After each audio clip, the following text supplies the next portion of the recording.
Social Studies 30-1, Chapter 6, Democratic Socialism. Democratic socialism was a response to what one could deem to be the horrors of the Industrial Revolution that we've already looked at in class. Labor exploitation, taking advantage of people, the living conditions, the working conditions, the child labor, etc. Democratic socialism was deemed to be a solution to those problems, if that's how you interpreted classical liberalism and the Industrial Revolution. We're talking about a system that is left at center, that is collectivist, but not hardcore collectivist. So you would find democratic socialism anywhere in this region on the economic spectrum. It's something that's left of center, but not rabid foaming at the mouth center, like you would find communism at the far left. So this would be democratic socialism. And as we've already talked about, it is a response to classical liberalism from the mid-1800s. Founders, the Webbs, George Bernard Shaw, you've probably heard of before, and H.G. Wells. It's a rejection of Marxism. And so it's important to note that democratic socialism is not Marxism, is not communism. This is an ideology that is not violent, that believes in reform, but it needs to be done gradually and democratically. Keyword democratic. People are voting for this system. It's not forced upon them like hardcore communism might be.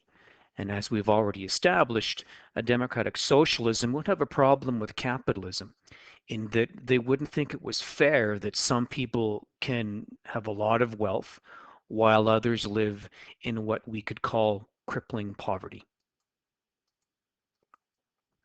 The conflict is not just between the bourgeoisie and the proletariat, but the conflict, according to a democratic socialist, is between the proletariat and a small group of the bourgeoisie. And if you'll remember, the proletariat are the factory workers, and the bourgeoisie are the wealthy factory owners. A communist would say the conflict is between the proletariat and all of the bourgeoisie, whereas a democratic socialist wants to reform just a small group of the bourgeoisie. And they also want to transfer the means of production to the entire community and not just have the proletariat seize it.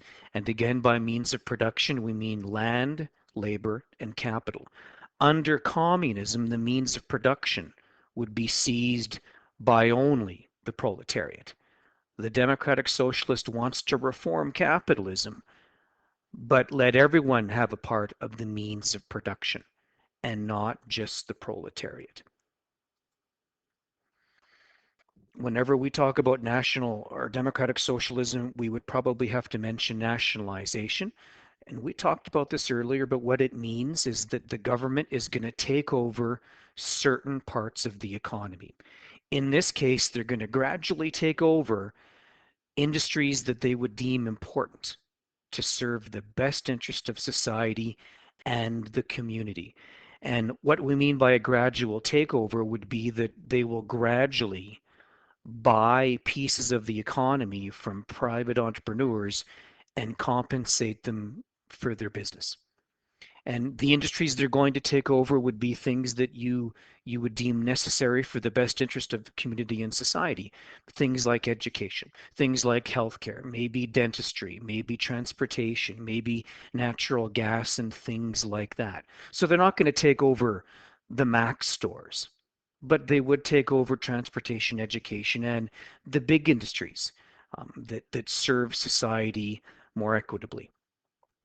They would use a taxation system that would be very Robin Hood in nature. They're going to take from the rich and they're going to give to the poor to establish a greater degree of economic equality. Not complete equality, but a better degree of economic equality.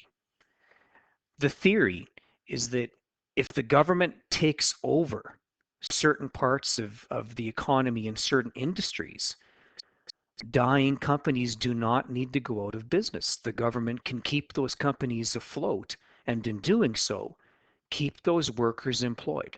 They won't lose their jobs to layoffs, etc., etc. plan is that state ownership and state planning, sometimes they actually call this indicative planning. Indicative planning is when the government guides the economy in certain ways. They might force producers to use more green technology to fight global warming, things like that. So in democratic socialism, they're going to use state ownership and indicative planning to provide more order rather than let the economy run according to the chaos of capitalism and the business cycle. They're going to put human welfare over private profit. All of these things sound really good, and they are very noble in nature, and sometimes in some ways they do work. But when we look back, the companies that were run by the government didn't do a whole lot better than the ones that were left in private hands. They just weren't as competitive as the privately owned ones because they couldn't go out of business. Democratic socialism became very popular in the post-World War II climate. You can probably predict why. World War II was very expensive. It cost well over $1.5 trillion. Almost 100 million people died. Europe was in ruins and chaos, especially economically. So democratic socialism seemed like a good idea at the time. It probably was a really good idea at the time. So we don't find it just in Sweden. Usually when we talk about socialism, Sweden comes to mind. Almost all of the Western European countries were using democratic socialism at some point just after World War II. Ideals are probably quite predictable. They believe in political equality, but also social and economic equality. People should have a say in their economy. Sure, you get to vote for your government, but maybe you should have a say in the economic direction of your country too. By using the system according to a democratic socialist, we can avoid poverty, unemployment, and overcome labor exploitation and so on. As I said earlier, really important not to confuse socialism with communism. Communism is much more violent.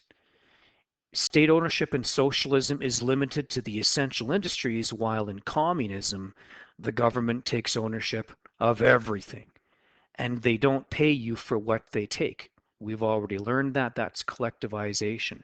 So when the government takes your stuff and they don't pay you for it to compensate you, that's forced collectivization. Sweden and democratic socialism would involve nationalization.